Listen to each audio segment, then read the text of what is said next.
Voici le début de ce procédé révolutionnaire et tout commence avec ces plastiques et pas n'importe lesquels.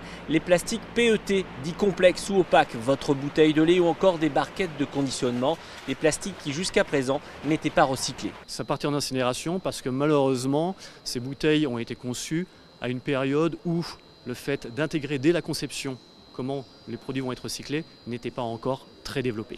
Résultat, au bout de plusieurs années de recherche, une entreprise française a donc conçu un système de recyclage qui va permettre dorénavant d'exploiter ces déchets grâce au mariage de deux mondes, celui du recyclage et de la chimie. On s'est dit mais dans le fond on peut traiter ça de manière mécanique et chimique et c'est ce qui n'avait pas été fait.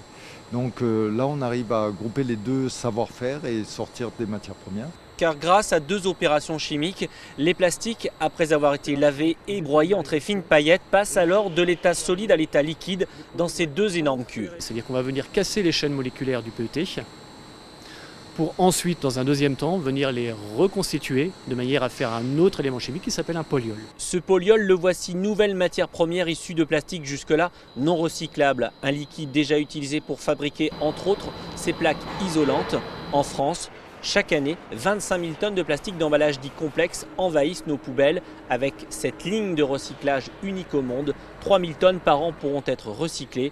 Un objectif qui devrait tripler d'ici 5 ans.